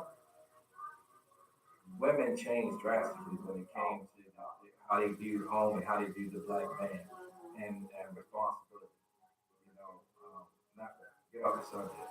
But yeah, the relationship between black man and black woman, it was pretty much done from like what food stamps hit the 70s to like 2000, early 2000.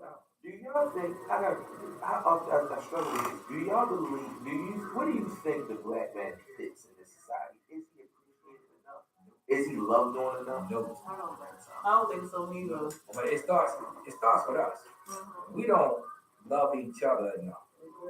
We set the bar. We are the example. If our community see us loving each other the way we're supposed to, they will follow. That's some of the things that him and I do, man. We work together. We have this thing called These Wings. And These Wings is a short film project that we worked on a while ago. And we try to highlight, pretty much shedding a light where most people they shoot video every day. Like I'm filming. So I shoot a video, it could be just you just being here, you get in the studio, that's that. But him and I, we put a lot of thought into what we're doing. We employ our people in our circle. We employ his nephew. We kind of like bring everybody into a whole. And Tivoli was one of the locations that we actually shot the film. And we know that the whole block was under the demolition. So what we documented is no longer there. So we did that in the sense of showing, and then the people in the community, like we did, they looking at us, but I feel like they knew and needed in that moment that it was a big picture. Let's document what's going on. Like we're not people and outsiders that are trying to publicize or not even glorify. Yeah, but just benefit from something is the unfortunate situation. But I believe that ultimately, power, pride, and ego is the things that kill us as black men. Power, pride, and ego. I want to have power over a situation, right? But when he speaks about that, it was a collaborative. When he speaks about these things, he's talking about how it was a collaborative effort, how selfless it was in the process. But power, pride, and ego kills the black men in the community. It's just like I can't allow you to violate me because that'll hurt my ego. I can't. It's like I enjoy having a section in the club and knowing that you can't get in. Right. Because it comes with this sense of power, right? My pride won't allow a woman to cheat on me and me actually work through that situation and wonder, damn, was it me? Power, pride, and ego. Ultimately, I believe, is like the number one. If they could be broke up into a ball, it's like the number one killer amongst black men. Right. What do y'all feel about emotions? Like how, like damn near from birth, men are expected to suppress emotions or displaying emotions is viewed as a weakness in the black community. It's effective in so many ways because if we can't display our emotions, we can't express ourselves. It's gonna, for me, I'm gonna use this for example. It'll bottle up inside me to the point where it won't come out in the right time.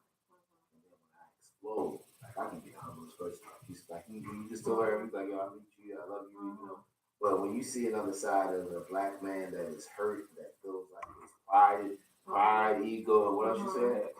Power, pride, and ego. Is stripped away for whatever reason, it's not a good one. So let me ask you a question. How do y'all think that relates into relationships between men and women? You talking as far as it relates in Emotions. Yeah, emotions. Because I know that for me, I notice that a lot of men, like when you want to have a communication with them, when they're going through something, they shut down.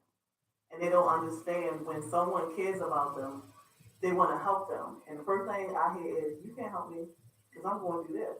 Because I do this by myself because I'm a man. And it's like, okay, I understand that. And I'm going to let you do that because you are a man. But if you need me, I'm here. And then you get the conversation of, you wasn't here for me because I was going through this. And it's like, well, I told you that I would be there for you. It's a selective few people, like you are rare. I'm going to tell you why you're rare. There's a selective few people women. What we just talked about at the beginning of this is a different breed of women that don't care if you ain't got all that together. They just see things on the surface. If you ain't intact up here, and it's like, yo, like whatever. I struggle with that myself. I'm gonna tell you the truth. I'm not an emotional guy. I'm not one of those type of people because I feel like, in order to get things done, I gotta keep my emotions out of it. I was emotional at a time with me and Keys, I was emotional when it was a small disagreement, but it was based on an emotional response that I was having to a business situation.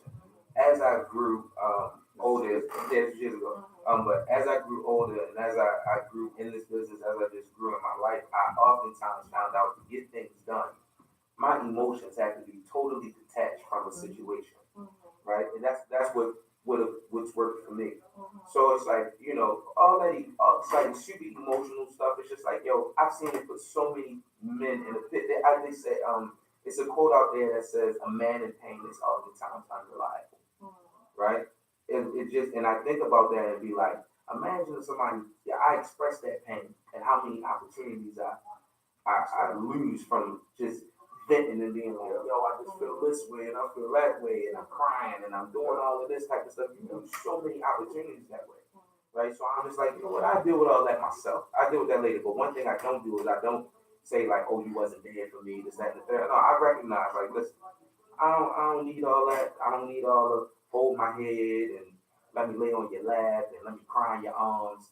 I don't need all that. I deal with my emotions, and then we can jump back, right? So I kind of struggle with that because, like I said, that's come back to what I said. Like you are what you see. My pops is a manly guy. He's a manly guy. He's one of those type of people. Look, I'm out here trying to, and you have this thing where you were poor growing up, so I have this fear of poverty. And so he's like, look, I'm always gonna get to $1. And no matter how much work needs to be done or what needs to be done in my marriage, I'll do what I have to do over here. But man, I'm a man, I'm a man's man. You know what I'm saying? And that's how I feel. Like, you know what I'm saying? I feel like I'm a warrior. And like I feel like that, you know what I'm saying, oftentimes, I'm not saying that it isn't toxic, right? But I oftentimes just feel like I'll deal with my emotions later. I'm gonna tell you, when you get there, it's a beautiful thing. Yeah, it is. It's a beautiful. Cause I go to my wife now, and it took recently. Because this last year I've been dealing with anxiety, and ain't nothing scary to me. I mean, there's other things I'm sure out there people will argue with me on, but anxiety is a monster. I was going 10 months without medication, and I had little things to help me, but nothing soothed me more than my wife. So I had to let that go without the same way you were. I had to let it go. If I'm having a panic attack, I reach my wife's hand. I lay on her shoulder. I haven't cried no one of these episodes because I do know what it is. It didn't, you know what I'm saying? It's something that's in my family. So it didn't catch me off guard. But I'm telling you, when you get there and you find that partner, because you're a warrior king, but you want to need a queen. Right. You're definitely going to need a queen. One of my sayings is the best thing for a man is a woman, and a woman can be having to the man. You see what I'm saying? But you have to have that right man and woman. So if you feel like, and that's why the question was posed, because my ex was like that. He's a manly man. So no emotion. Getting on top of it, his brother got killed, and I didn't see this man cry. And to me, that's abnormal. My brother died, he wants to be crying. So that was one of our problems in our relationship, because he showed no emotion, And I'm an emotional type person, I like to touch, I like to feel, I like to be there. Yeah, I like to give you your space too, because I like to have my space too. Right. But the thing about it, that sometimes that a lot of men don't understand, it kills a relationship. Because a woman can be your heaven if you are the right type of person. Yeah, I don't disagree with the statement. I did say I know it can be toxic. Yeah, I know it like can be that toxic. you acknowledge that For sure, yeah. You know what I'm saying? Like I know my flaws. You know what I'm saying? And it's like sometimes I actively work on them, sometimes I don't. I just like them to be where they are, and I can acknowledge that too. And I don't think a lot of people acknowledge that. They like, I'm flawed. That says a lot about your character. I like where my flaws are at this moment, so I'll deal with them. You know what I'm saying? But sometimes I actively work on them, and sometimes I don't. But with that being said, it's like for me, I'm just one of those like people where like I'd rather stay away from you. You know what I'm saying? I don't bring people into my situations if I know like you're emotional, you want to be there, you want to hold on and all that kind of stuff like that. I ain't going to bring you in, and I see you tomorrow when I'm not feeling like this. And my question to you is, dealing with anxiety, you know, and you said it's in your family, right? So it's hereditary for you. Do you believe if you've never gotten to that point with anxiety, that you would have ever held on to your wife in that way? You get what I'm saying? Or you would have ever never come to a point in dealing with that, being that type of person? No, eventually something would have happened as long as we're together. The death of her, you know, she was there for me with my father, but the anxiety thing, it scared me. It took me somewhere I never thought I would be, because I'm always that type of person that I ain't worried about that. And the stress, the job got to me, you know, all this other stuff. And like I said, as you get older, you realize, and you with somebody, what real friendship is. When you really depend on somebody. I got a lot of homeboys. A lot of friends. Close friends. But I know the 12 years tomorrow we've been together, she's the only one I've ever met in my life that I have in my life. Outside of my mother, my father, and my brother. Who has been there for me no matter what. Never judged me. Always willing to help. Bring solutions to the table. Let me go my way. Help me to come back. And 4 o'clock in the morning, if I had one of those panic attacks, she's there to soothe me, even though she got to get up at 4:30. You make me want to buy y'all anniversary gift. That's a fact. That's a What's fact. your favorite colors or something? Yeah, where y'all register? Right, Honestly, exactly. we have 40 seconds left. I want to thank you guys for coming on. I was wondering how this was going to work. It's been a while since I've actually had this many people in the show with me. I feel blessed tonight. Each one of you are beautiful individuals, and I hope you walk away knowing that and appreciate who you are and what you have to offer to the world. I'm not sure how old you brothers are, but I'm so glad you are my brothers. Yeah. I'm sure, and I'm right with y'all and see what else y'all doing in the world. You know, I love you. All the way around, and I appreciate getting to know you more. So hopefully we can get another thing to get back up on here, okay? All right. Thank you, everybody who stuck with the last 4 or 5 years. Thank you for the night. Continue to follow us throughout the upcoming weeks, and we'll see you next Thursday. Y'all gotta come back on. You know, gotta get you before you go to Vegas. Oh, for sure. Oh, yeah, Sure, yeah. sure. When are you going to? May 25th. I'm be there. Oh, I will be listening to your show on the way home. Yeah, that whole week of the 19th. But I was like, because I'm assuming you're going to be home there, right? Yeah. I was going to say that would have been perfect. Yeah, I love my. Are you from here? Yeah, I love running into people from home outside. You know what I'm saying? I think it's so dope. Yeah. But,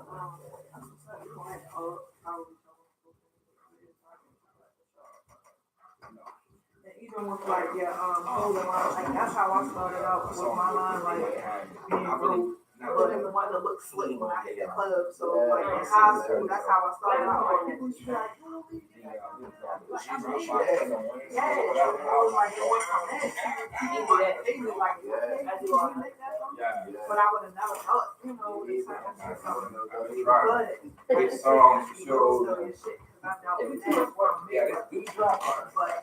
like fuck with his legal team. You know what I'm saying? And at the time, I ain't had no type of, you know, copyright. So I'm like, but that real serious shit. And then, I mean, you know, I looked at it like it was calm because when I was on the run, I used to make license